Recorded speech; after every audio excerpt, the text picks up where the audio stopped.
Hello again, everyone. I hope you all had relaxing weekends and that you've been able to enjoy some of this beautiful weather, especially in the mornings. I know it's hard to get out for some of us, but man, it's been spectacular. So, we are continuing on with sex and sexual selection. And today we're going to tackle the question of why do species have different sexes? Why aren't we all just the same sex? And this is one of the cool things about evolution again. We're really getting into what evolution is used for, and it's used to help us explain our experiences and to help explain the world around us, right? It's the why behind everything, and that's why I just think this stuff is so cool. I hope you enjoyed and really got to thinking about why sex evolved in the first place, and that it all really comes down to recombination and bringing together genes of different individuals, and why that can be an advantage, but also sometimes a disadvantage. And it's about our environment. And this again is okay, so now if we're bringing together the genes of different individuals, well, should those gametes, right, that we're bringing together be identical or should they look different? And so that's really the question that we're dealing with today. Okay, so to zoom back out to big picture, right? We've hit on why you would reproduce sexually. Today we're going to do why are there different sexes. And once we have sexes, then we can have sexual selection, which is what the rest of the unit will be on. So for today, this is our little outline. So we're going to talk about what do we mean by sex? What did our ancestors look like in terms of sexes? And what evolutionary processes can lead to two gamete types, which is what you find in the majority of multicellular species. And then we're going to briefly talk about sexual selection, or at least introduce it. So let's start here with kind of a reminder of what we mean by sex. So there are many different definitions of sex that gets thrown around and thrown at us as we move through the world. And so in humans, we often refer to sex as the label we are assigned at birth due to, that is the wrong kind of due, very nice, due to biological factors, including hormones, genitalia, and sometimes they check chromosomes, but mostly it's genitalia and hormones, okay? So when we talked about this early on, we talked about it in the second unit. We talked about how sex, by this definition, is a trait determined by many genes with small effects. We're talking about secondary sexual characteristics. So you end up with this continuous distribution, right, of secondary sexual characteristics like genitalia at birth. And people fall everywhere in this spectrum. But the thing to notice is that you've got a continuous distribution with two stable peaks that we have labeled male and female, all right? That is what we talk about with humans. Now, when we're talking more generally in biology about sex, we're talking about the type of reproductive cells,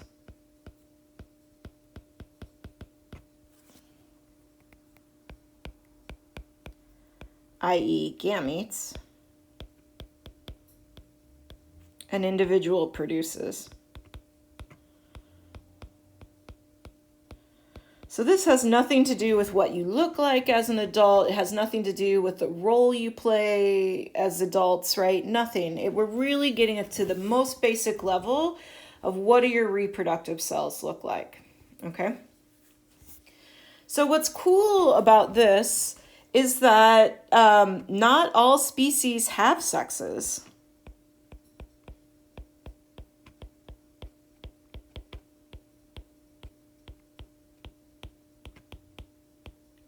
And even if they produce gametes, and if they do,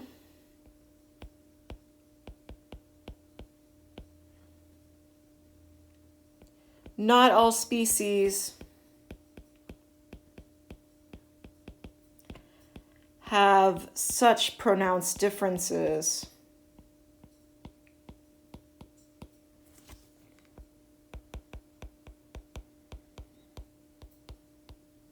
in the reproductive cells.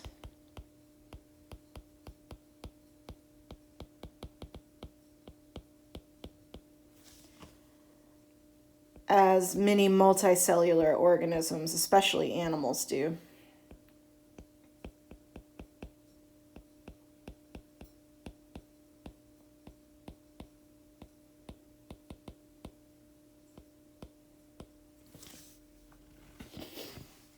The other really cool thing in nature is that species after species after species, if differences in gametes exist,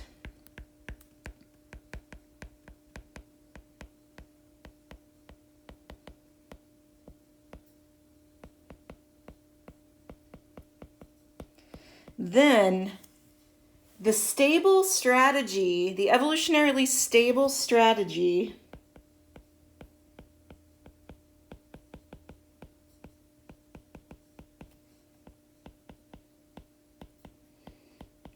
seems to be consistently for there to be two gamete types.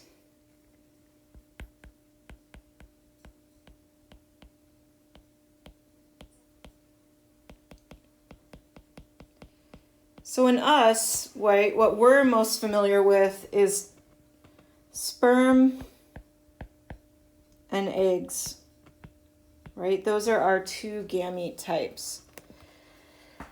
And it all comes down to this. So if you are asking the question of why are there different sexes, you're really asking the question of, at the deepest level, why are there different gamete sizes? Why are gametes different? Why do we have these two different types of gametes? All right, and so that's where we're going to spend our time today.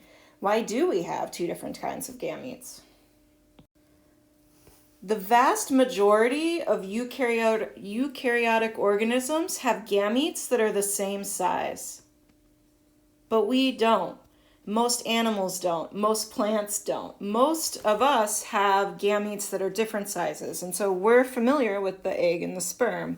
And so let's just briefly characterize this to make sure we're all on the same page, right? So eggs are large. Here's an example of an egg. They're immobile, which means they don't move around. And they engage in dissociative fusion.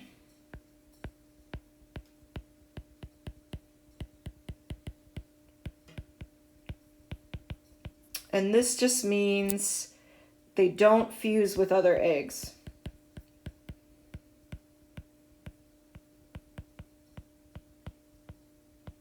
Okay.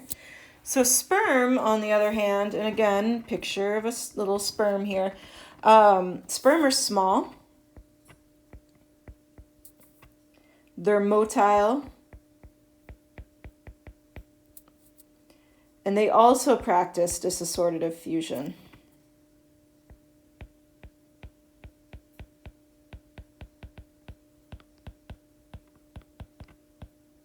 So don't fuse with other sperm.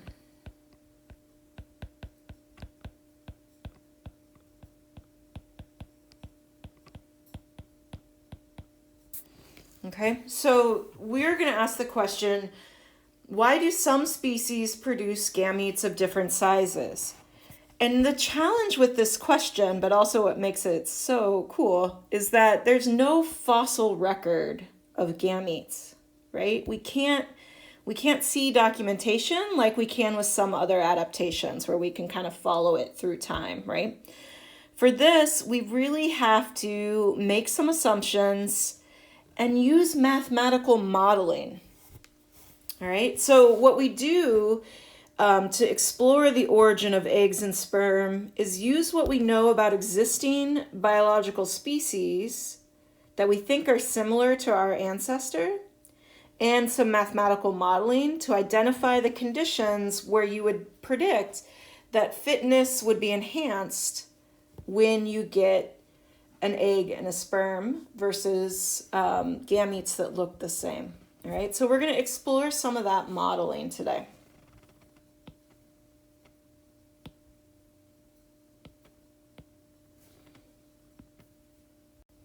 So let's start with going through the different character states that are possible for gametes so that we know where we came from and where we're headed here. So the first one is called isogamy, and that occurs when there's only one type of gamete. So all gametes look the same.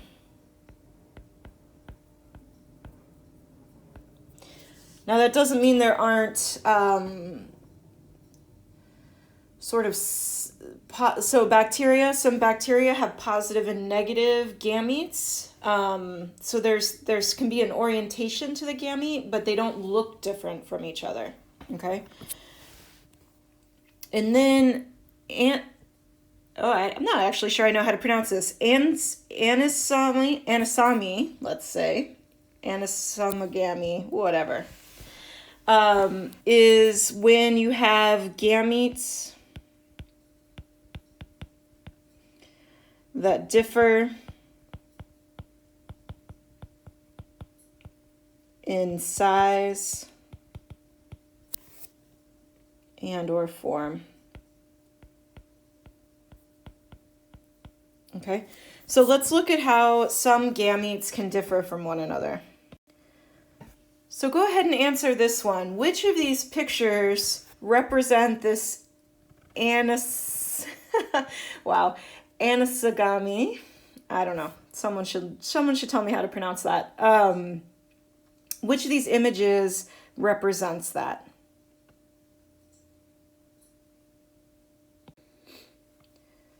So what I'm hoping that you saw is that A, B, and C all represent, right, gametes that look different from each other. There's two gametes and they differ in some ways.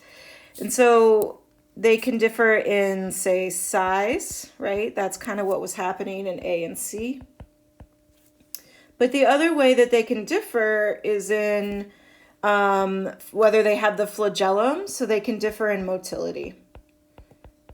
And so when we mathematically model the evolution of dimorphism in gametes, as I try to avoid that word, we can talk about size or we can talk about motility, because those are the main differences that you see in gametes. So if we come back to this slide, we've got isogamy, gametes of different types that look the same. And then we've got the differentiation of gametes in appearance, and usually the differentiation is around two axes, size of gamete,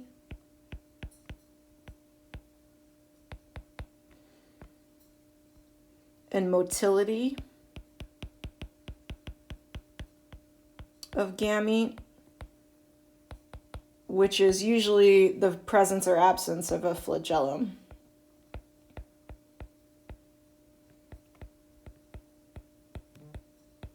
Okay, and then we get to oogamy, which is the most extreme case, and it's our case. So our species has this. So extreme form of the word that I evidently can't pronounce. So ANGIOSAMY,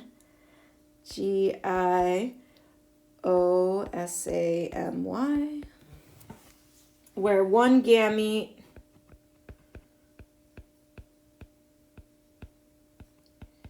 is significantly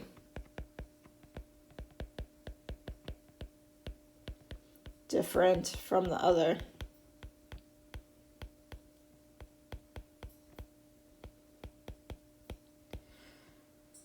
So much larger, and then large difference in motility as well.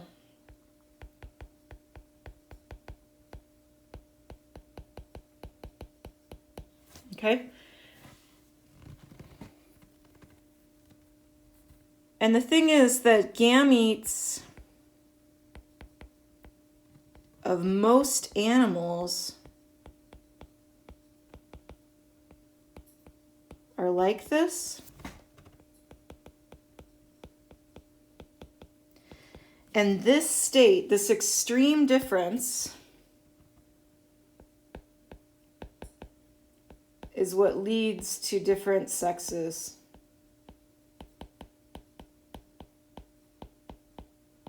It's when you have the biggest difference in the gametes that then other differences also start to develop.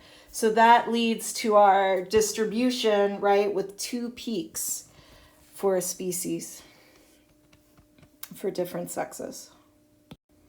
Okay, so to model this, right, we have to make some assumptions. So the first one is that gamete types are believed to evolve from species with isogamy, so undifferentiated gametes where all the gametes looked the same.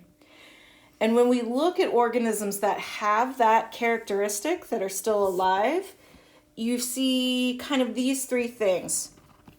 They're usually marine. They don't move around as adults. They're kind of stuck in place.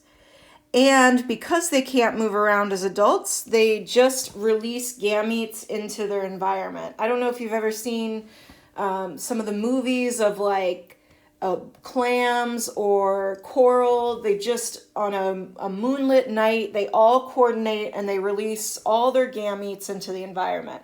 Now they have differentiated gametes, but these small microscopic organisms that don't do the same thing. Okay, and then researchers thought through what does it take to produce gametes and came up with some pretty reasonable assumptions to add to the model.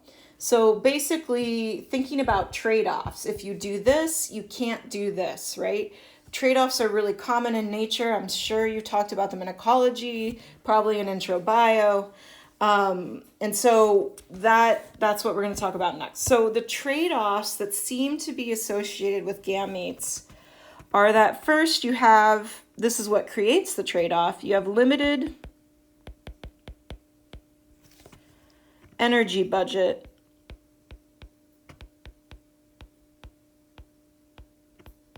for making gametes.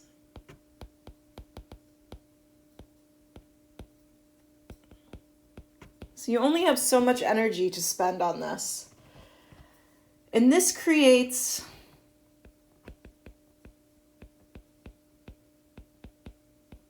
a size versus number trade-off.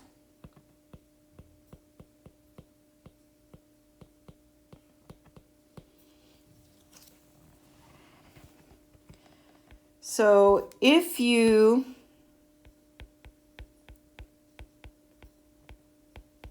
produce large gametes, can only produce a few, right? Or, right, so large gametes, few gametes, small gametes, lots of gametes. That's the trade-off. You can't do both. You can't have a lot of gametes and have large gametes, okay? So that's 1. 2 is that larger gametes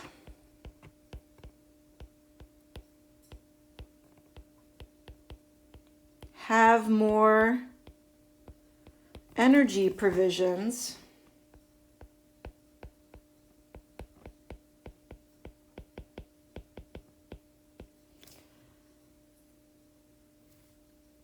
which increases the likelihood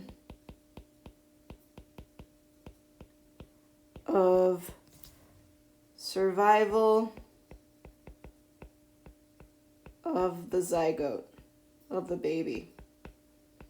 So the more energy you pack into a cell available to the developing zygote, the more likely it is to survive. The less energy, the less likely to survive. but to pack more nutrients in, you have to get larger. So this is an energy size trade-off. Or we can call it, actually it's better to say zygote survival. Size trade-off. Okay. All right, the third one is a size motility trade-off.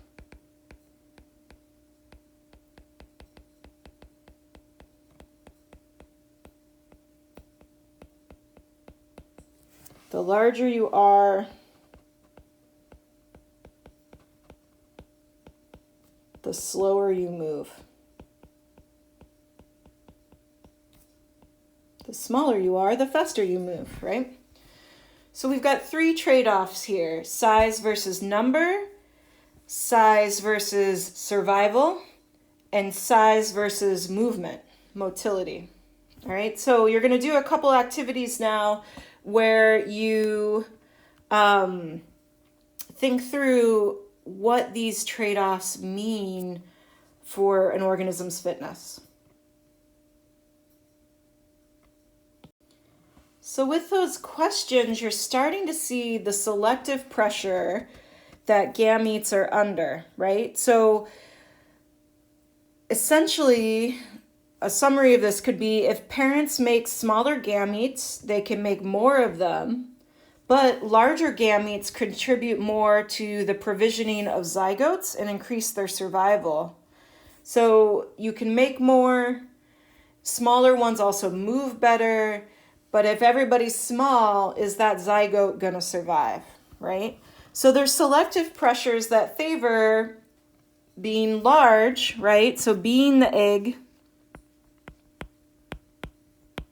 large gametes, and there's selective pressures that favor small gametes. And neither of them is perfect. It's a trade-off. They're trade-offs. So the hypothesis that researchers have is that disruptive selection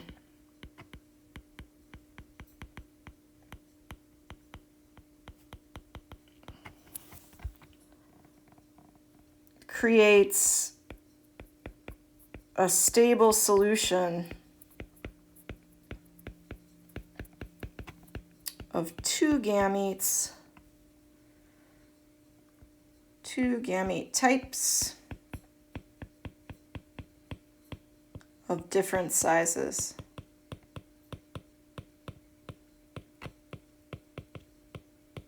Okay, so what are the selective pressures that are favoring large gametes, so pushing the population towards large gametes? We've talked about these already, but let's just formalize it. So increased zygote fitness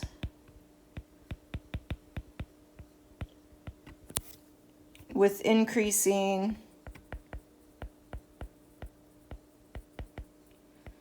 gamete size.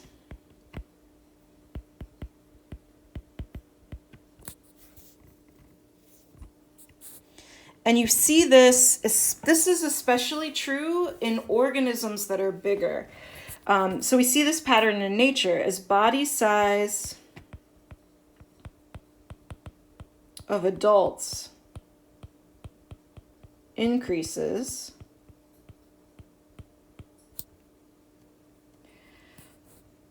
larger gametes increasingly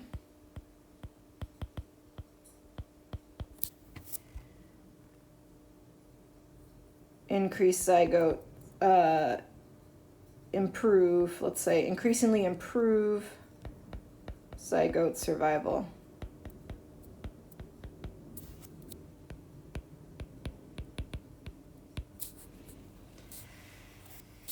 And this is because they can store more nutrients.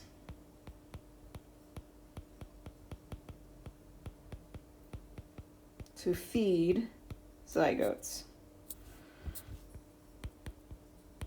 Okay. The second selection pressure that we can talk about is a little bit of a different idea, and that is a target for fertilization. And this would have been more important in our ancestors, because they're releasing their gametes out into the world, right? Out into the ocean, essentially, and it's just drifting there. So larger gametes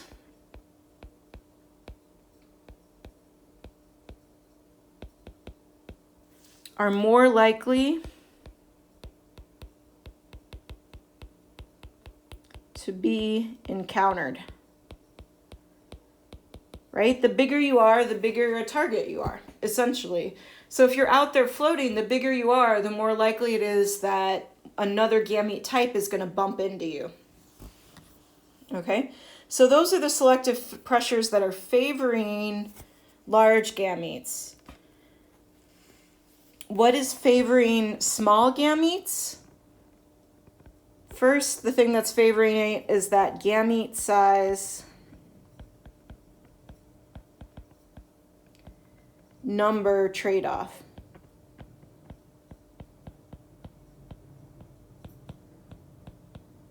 If you only make a few, if you make large gametes, you can only make a few. So if resources are limited, which they always are,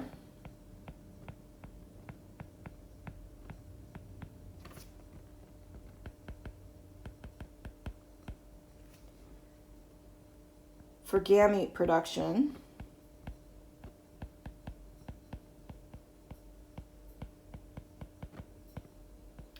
larger gametes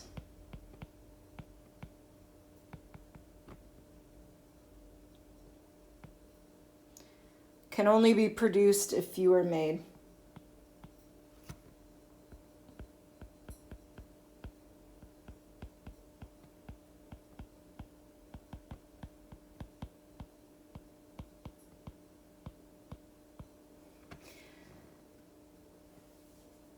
So, but here's the thing. Now we're, in a way, we're kind of getting into a level of selection game. We've got selection happening between the different gamete types, right? But we've also got competition within the same gamete type. So if there's competition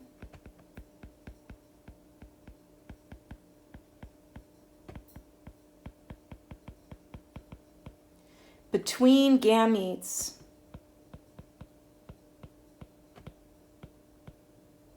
of different individuals,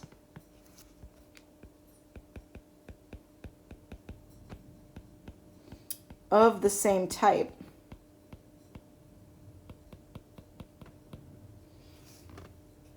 then selection favors making more gametes.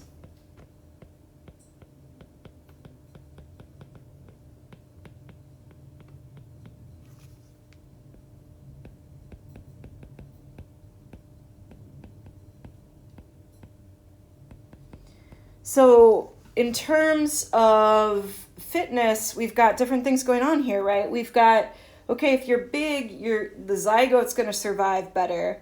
But the problem is then you make fewer individuals. If everyone gets to reproduce, then your fitness is going to be highest if you just produce big cells. But if there's competition over who gets to reproduce, then you're better off making more to make sure that you encounter more of the other type than your neighbor. All right, so that's one of the selection pressures. If there's competition between individuals, you should produce more gametes, which, because of the energy or the size number trade-off, that means producing smaller gametes. All right. And then the other thing that is a selective pressure favoring small gametes is motility.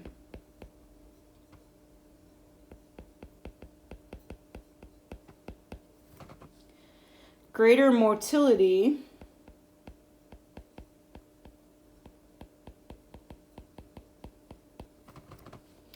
increases the rate at which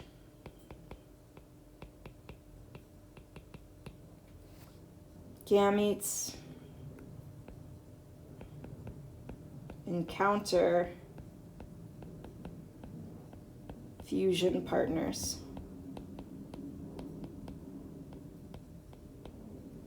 And larger gametes have reduced motility.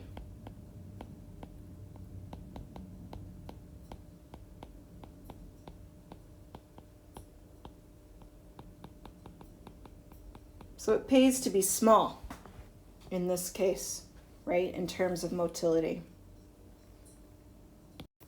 And so knowing these features, knowing these trade-offs, we can now build mathematical models. And I'm not going to show you the full models, but I'm going to show you some basic pieces of them. And then we're gonna think through what those pieces mean. Okay, so the first thing we can do is really focus in on that size survival trade-off relationship and think about what that means for gamete size. So here is the equation for the size for survival relationship. The size of the zygote to the kth power equals the fitness of the zygote. So what is K? The value of K determines what's going to happen. So if K is 1, then your fitness doesn't increase with size, right? It's just scalar.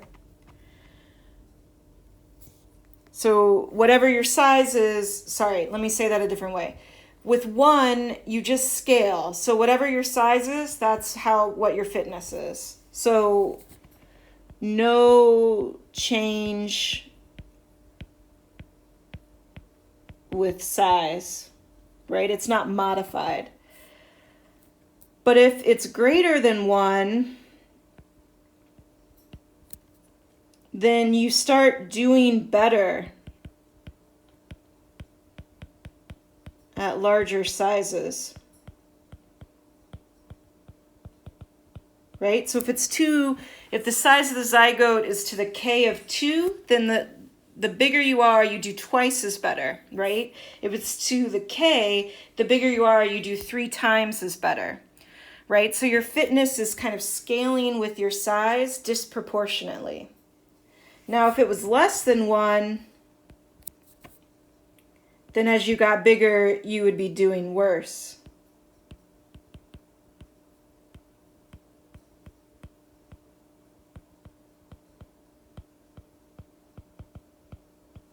So the graph on the left, on the right here, is a graph of K on the y-axis, and then the ratio of gamete sizes on the x. So if you're at 1, then we can see that there seems to be something happening right at 2. Okay, so let me explain what these different areas are. This area down here is where you're going to have fixation of small gametes. So if K is less than 2, you get fixation of small gametes. Everybody's going to have small gametes. If K is greater than 2, you get fixation of large gametes.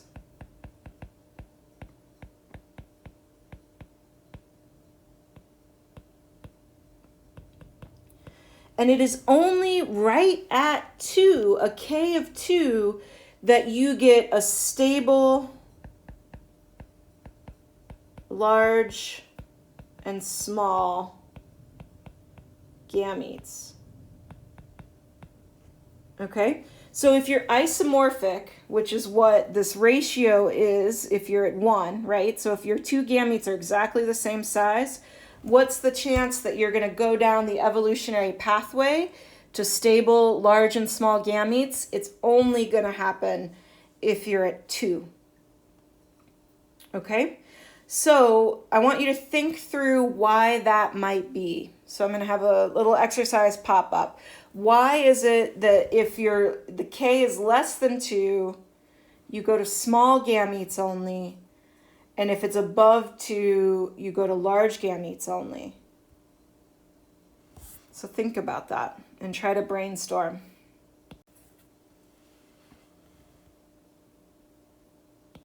To focus on for this graph in this equation is that size survival trade-off. So if there's no benefit to getting larger,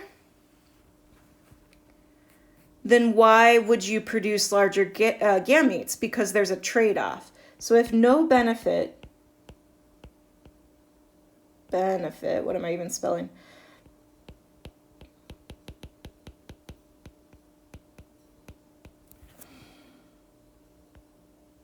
To larger zygotes, why produce large gametes?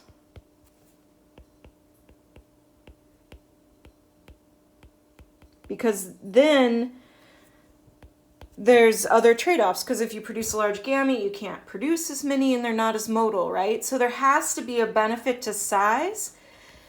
And that benefit, which is represented by K represents how much benefit we get from size increase. That benefit has to outweigh the costs of loss of motility and numbers. So it has to be big. But if it's too big, then everyone's going to just produce large gametes, right? Because the benefit to their fitness is so high that it's never worth producing small ones. So there's this tiny, tiny range where you get the evolution of a stable gametes. But what's interesting is once we get out to where the ratio starts happening, like 2-to-1, 4-to-1 in size, 8-to-1 in size, that range increases, right? It's getting bigger. Once you're out here, once you've started down the path of different sized gametes, essentially you can't go back.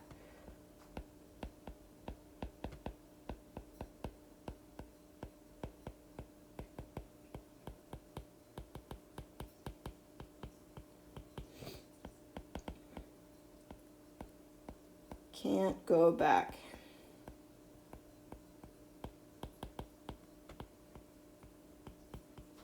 You're stuck. And so no matter how that scaling changes, how K changes, it's very hard to go back to equal sized gametes. So the initial change to different sized gametes is unlikely. It's a tiny range where that would happen, but once it happened, there was no going back. Now let's add in some more realistic assumptions. So the first realistic assumption that we're going to add in is that your zygote has to be so big to actually survive in the first place. So there's a minimum size for gametes, right? Because the zygote has to be so big. The other thing is that the fitness advantage of getting big kind of tapers off as you get bigger. So you get an asymptote, okay? As you can see in this graph. And you've got this situation where the optimal size for a gamete, the size that maximizes the gamete fitness, is different than the optimal size for the zygote. So when you add these assumptions in, we get a little bit of a different solution. So here's what's important. When optimal zygote size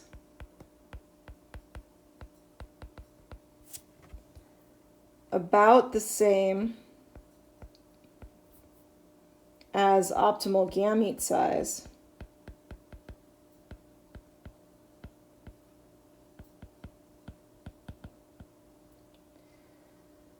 one gamete type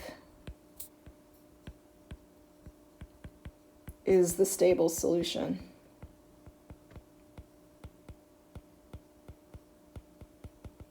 So if the size that optimizes zygote survival is the same size that optimizes gamete fitness, then you're just going to have one gamete type. Everybody's going to produce the same gamete type.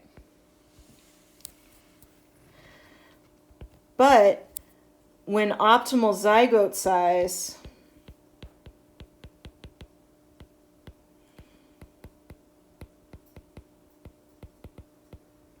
much larger than optimal gamete size,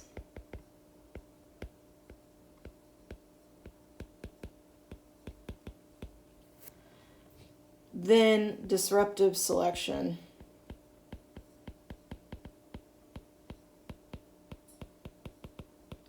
will drive one gamete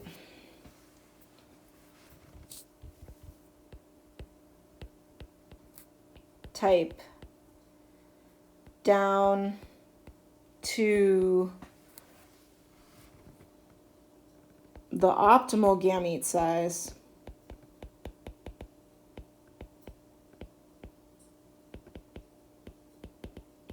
and drive other gamete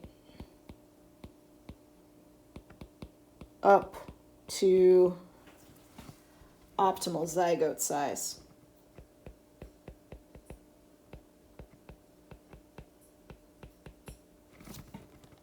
So we're maximizing our fitness by kind of splitting the difference.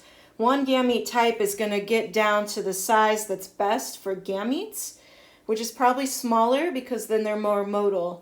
The other one is going to be driven up to the size that's perfect for zygotes and keeps them alive.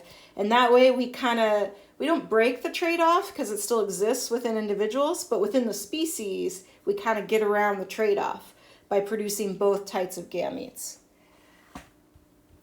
And what's sort of weird is there's like a magic number. So specifically, when the ratio of optimal gamete size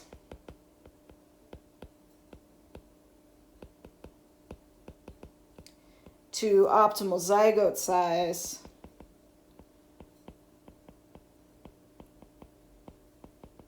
is equal to or greater than 3, then you get angiosami,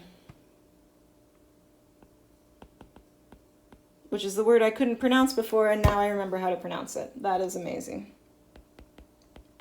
Okay, so angiosami is predicted when your ratio of the optimal gamete size to optimal zygote size is greater than 3.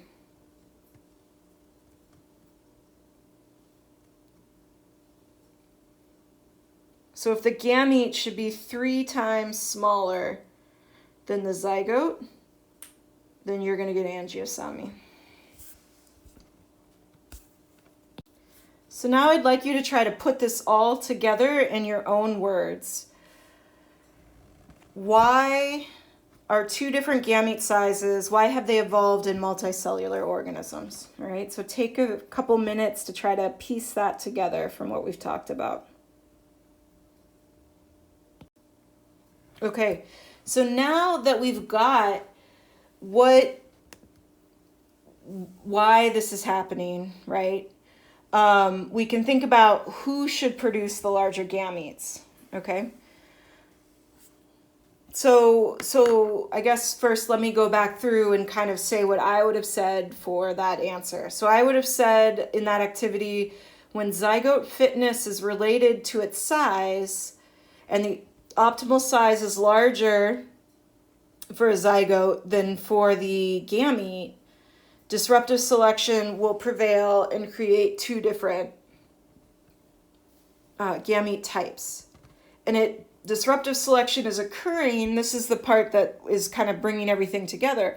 Disruptive selection is occurring because of trade-offs between gamete size and motility, and gamete size and number, and gamete size and survival, right?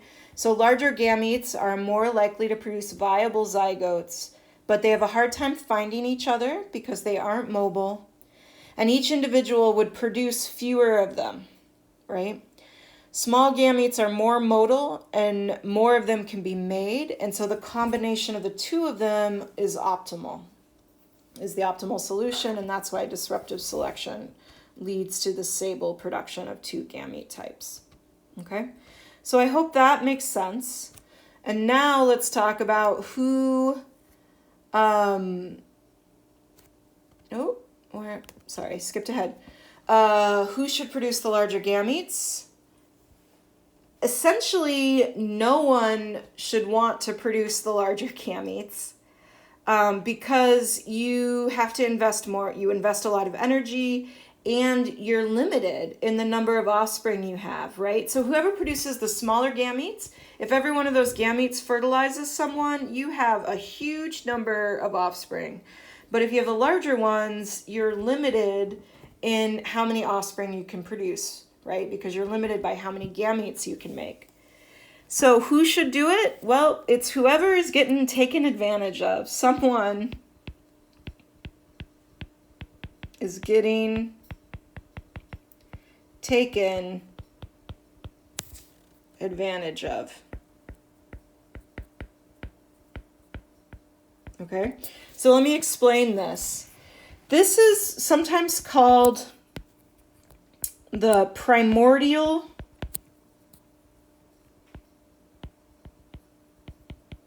sexual conflict.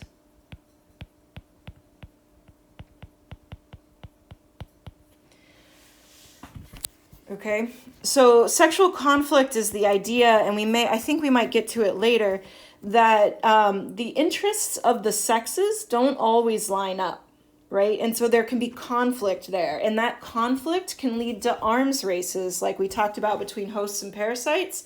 That can also happen between sexes. So here, the primordial sexual conflict is that the producer of small gametes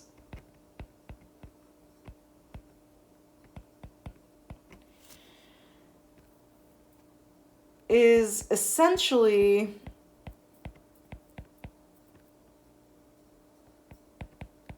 parasitizing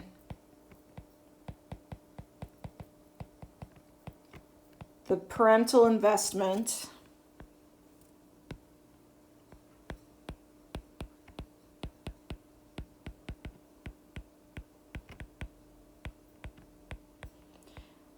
made by the producer of large gametes. This is why there's no going back. Once you start down the path of one gamete type getting smaller and smaller, it can no longer support a zygote, right? And once you get to that point that you're being fertilized by something so small, you kind of have to invest a little bit more to make sure your zygote survives, right? So let's get that in words or in writing. As some gametes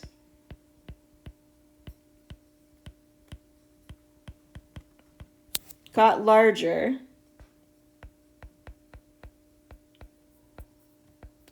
some individuals could essentially cheat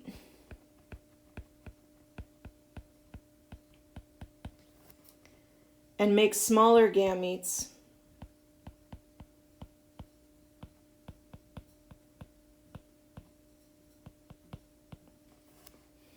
that take advantage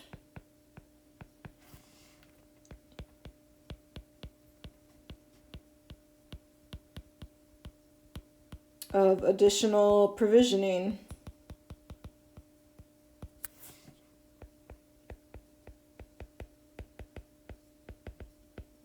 of larger gametes.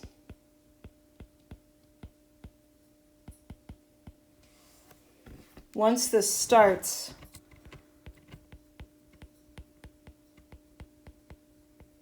it's impossible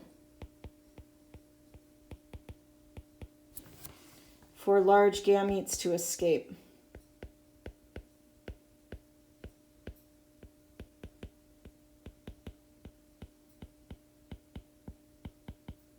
This cycle. Right? So as the partner that fuses with you to produce a zygote gets smaller and has less and less provisioning for the zygote, you have to then provide more and more because your fitness depends on that zygote surviving, right? So one gamete is getting slowly smaller. The other one is having to bulk up to make up for the lack of provisioning being provided by the other gamete. And once this cycle starts, the stable solution ends up being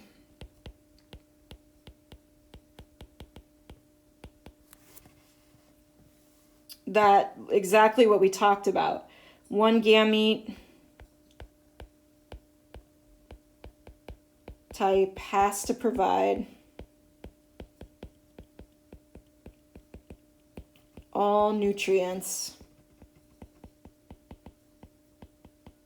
zygote needs. And this takes you up to, makes you as large as the zygote, right? So this is why one is the optimal zygote size and the other is much smaller. And so one gamete type has to provide all the nutrients for the zygote, which makes you really big. And the other type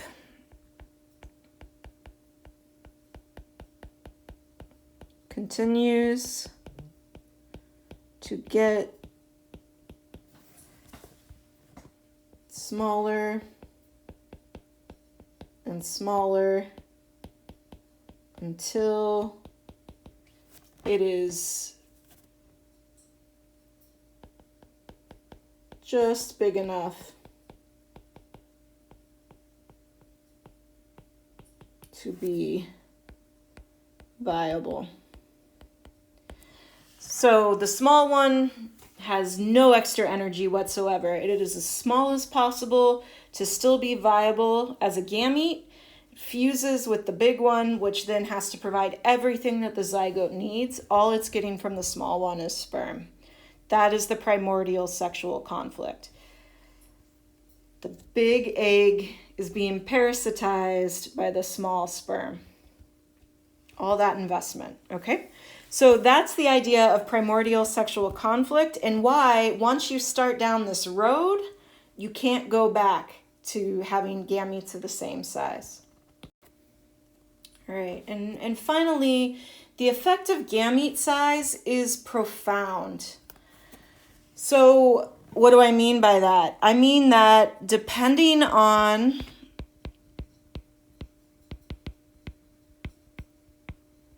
gamete size, so depending on your gamete size that you produce, individuals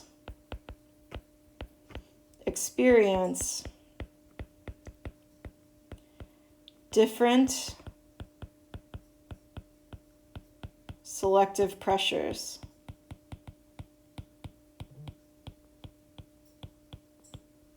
Okay?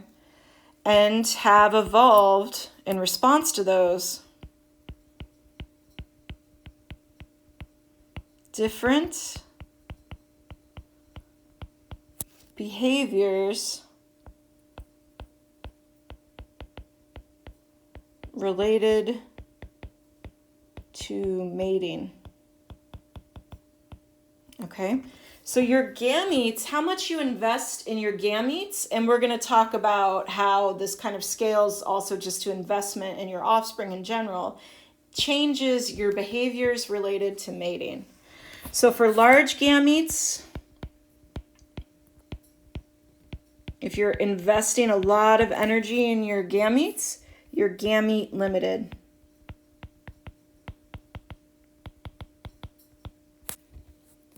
So no matter how many times you mate,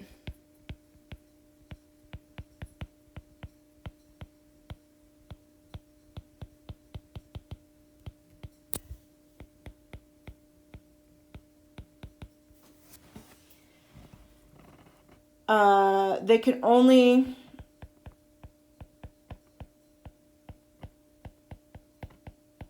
produce as many offspring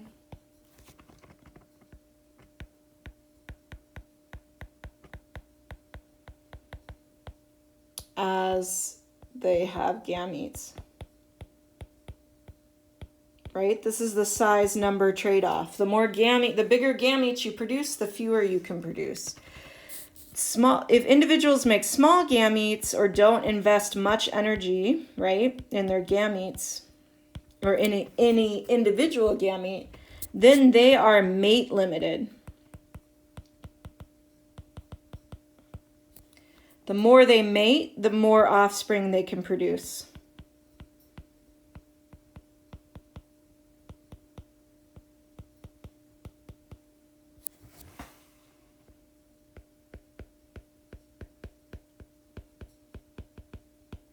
More offspring they produce. They pretty much, the idea is if you're producing small gametes, you can make millions of gametes. You don't have a shortage of gametes, and so what you have a shortage of is mates. The more mates you have, the more offspring you have. If you produce large gametes, you're limited by your gametes. So you can only produce so many gametes because they're expensive. And so you're not limited by your mates, you're limited by your intrinsic ability to make gametes. So again, this leads to different evolutionary strategies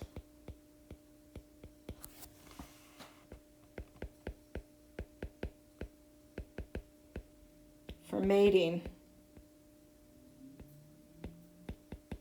And why I say this is profound is that, so in humans, these different strategies for matings have led to the concepts of sex, of sexes, the concepts of gender, the concepts of gender roles. And modern society is built around these concepts, right? But it all comes down to the size of your gametes.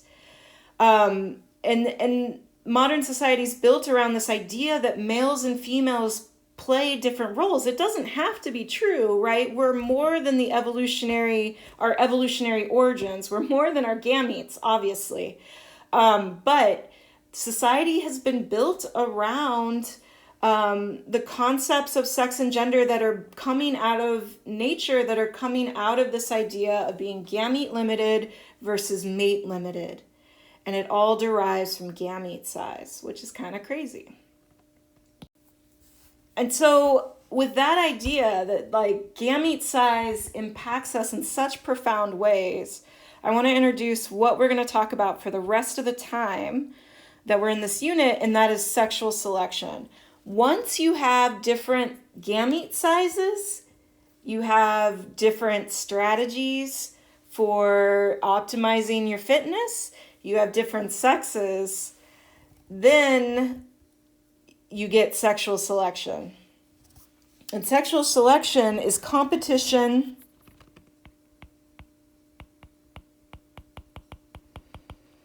for mates among individuals of the same sex, i.e., individuals with same gamete types,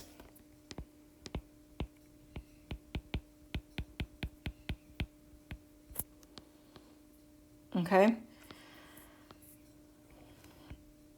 And sexual selection, so SS, as a mechanism of evolution,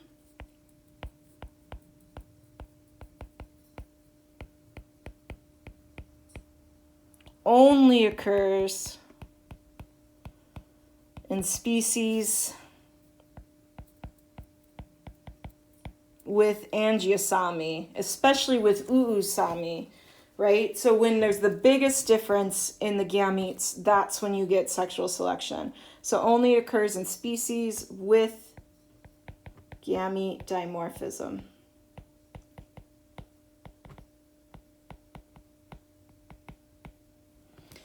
So with that definition, take a second and predict who's going to experience sexual selection more intensely. Big gametes or small gametes? Okay. I hope you thought through, right? Who is limited by competition for mates? Well, it's not the one that doesn't have, who is limited by their gametes, right? It's the one who's limited by how many mates they can access. So individuals who produce small gametes on average, it's not always true. We're going to talk about other ways of investing in your offspring that can change this, are more likely,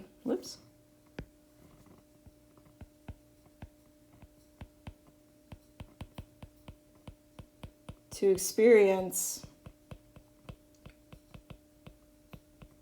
sexual selection, SS, and have traits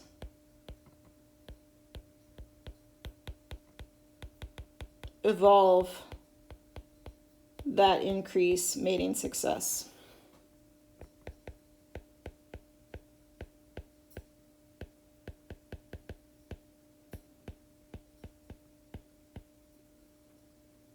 And what's cool about this is they can increase mating success and they'll still evolve even if they decrease survival.